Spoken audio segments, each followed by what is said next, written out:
Hello दोस्तों आपसे ना आज एक बात शेयर करनी थी।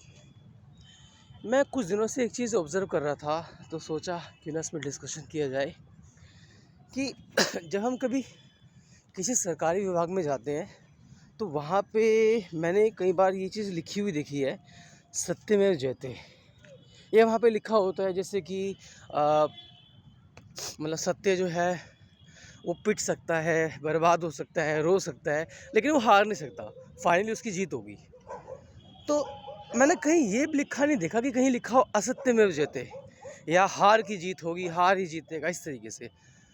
तो मुझे ऐसा लगता है कि जो ये सत्यमेव जयते है, इसको डाउट है कि मेरी जीत होगी नहीं होगी। शायद इसलिए इसने ऐसे लिखा हुआ है सत्यमेव जयते। कभी कहीं ऐसे देखा ही नहीं ऐसे लिखा हुआ सत्यमेव जयते, क्योंकि उसको कोई डाउट ही नहीं अपने ऊपर।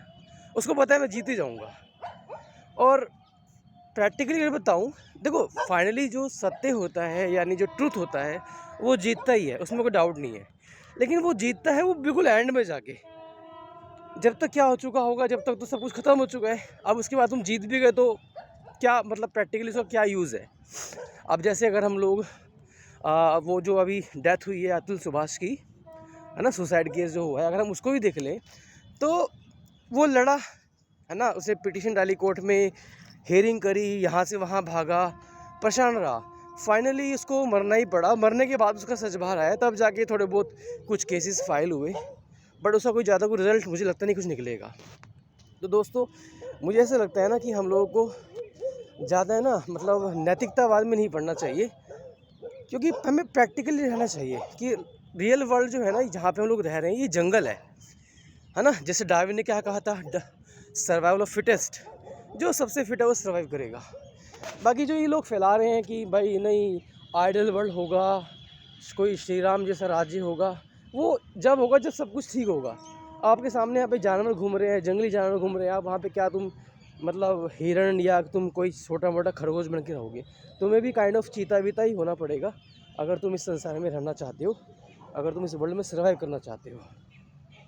मतलब जो हम कहते हैं कि राम राज्य आ जाए, मतलब हमारे आइडल राम ही है, क्योंकि राम में कोई कमी नहीं है। लेकिन मुझे लगता है सर्वाइवल के लिए हमें कृष्ण जैसे कोई फॉलो करना चाहिए, जिन्होंने कभी धर्म से, कभी अधर्म से, कभी छल से, कभी कपट से और कभी बड़े प्यार से को सुलझाया है। Diplomatic, highly diplomatic person. और अगर आप इस रियल वर्ल्ड में रहना चाहते हो तो I think you must follow Lord Krishna, उनकी टीचिंग, उनकी भगवद गीता को फॉलो करना चाहिए। राम हमारे दिल में रहेंगे, क्योंकि परफेक्टली हमको तो राम जैसा ही बनना है। लेकिन आज की डेट में मुझे लगता नहीं वो चीज़, मुझे लगता नहीं वो पॉसिबल होती हुई दिखाई दे रही है। तो दोस्तों यही है, ज़्यादा नैतिकतावादी के चक्कर मत पड़ो।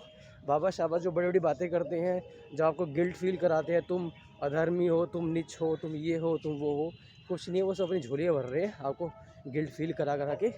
गिल्ट फील नहीं करना है, किसी का बुरा नहीं करना है, लेकिन अपने साथ बुरा होने नहीं देना है, ये होना चाहिए। चलिए ठीक है, बाकी नेक्स्ट वीडियो में कभी और मिलते हैं। Bye bye.